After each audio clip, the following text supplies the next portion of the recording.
हुक्मरानी जानना चाहते हैं कि किस चीज़ को कहते हैं?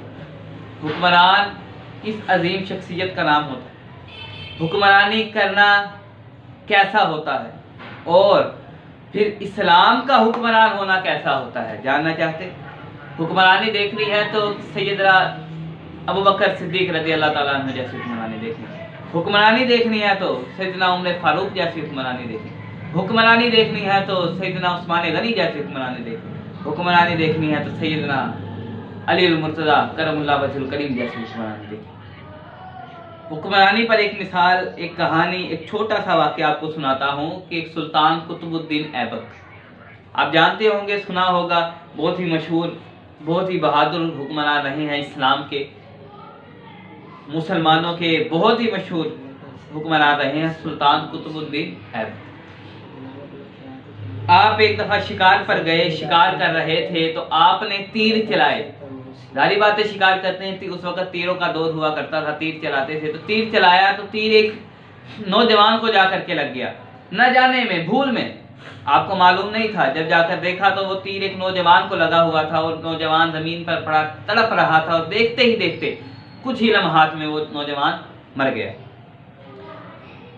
आपने सिपा सालारों को हुक्म दिया कि इस नौजवान का पता लगाओ कि ये किस इलाके से बिलोंग करता है, किस इलाके में रहता है, किस इलाके से इस नौजवान का ताल्लुक है। हालांकि आप हुक्मरान थे, वक्त के हुक्मरान थे, बादशाह थे, आप चाहते तो वो उसको वहीं पर दफन करते, बात भी वहीं पर दफन हो जाती, किसी भी दूसरे शख्स को पता न लगता। लेकिन ऐसा ना किया। वो बताना चाहते थे कि इस्लाम का हुक्मरान होना कैसा होता है, अगर कोई शख्स इस्लाम का हुक्मरान है तो उसे कैसा होना चाहिए, उम्मत मुसलमान को किस तरह का हुक्मरान होना चाहिए। आपने पता लगवाया। जब सिपा सलार पता कर कर आए तो बताया कि साथ ही के गांव में एक बूढ़ी औरत है, उसका इकलौता बेटा था।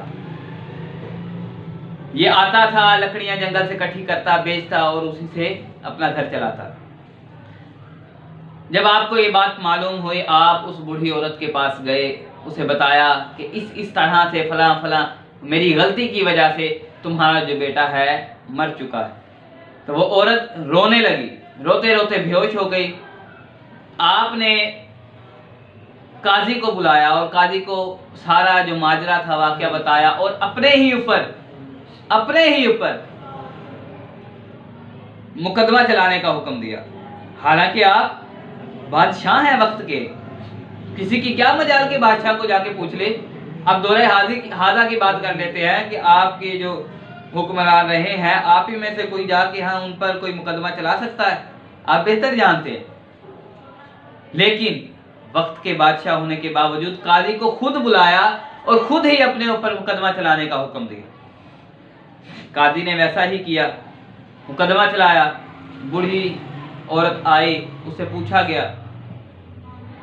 बूढ़ी औरत ने कहा कि ऐसा हुक्मरान हमें कहाँ मिलेगा कि जो वक्त का बादशाह होते हुए ही खुद पर मुकदमा चलाने का हुक्म दे रहा, वक्त का बादशाह होते हुए। तो बूढ़ी औरत ने कहा कि ये मेरा बेटा है, मैं इसे माफ करती हूँ। तो काजी ने सुल्तान कुतुबुद्दीन ऐबक को जाकर के कहा कि अगर तुम यहाँ पर अपनी बादशाहत दिखाते तो मैं औरत को छोड़ते हुए खुद ही तुम्हें सख्त सजा दे देता। तो जानते हैं इस पर सुल्तान कुतुबुद्दीन ऐबक ने उस काजी को क्या जवाब दिया था? ईमानी ताकत है ना। आपने जवाब दिया कि अगर तुम मुकदमा सही ना सुनते और थोड़ी सी भी नरमी बरतते मेरी बादशाहत की, तो मैं अपने इस खंजर से उसी वक्त तुम्हें मार देता, उसी वक्त मार देता। ये थे वो हुक्मरान जिनकी वजह से इस्लाम का नाम रहा, इस्लाम की बका रही, जिन्होंने इस्लाम को सरबुलंदी दी। और आज के हमारे हुक्मरान, दवाई लेने भी उनके किसी बच्चे ने बाहर जाना होता है ना, तो पूरे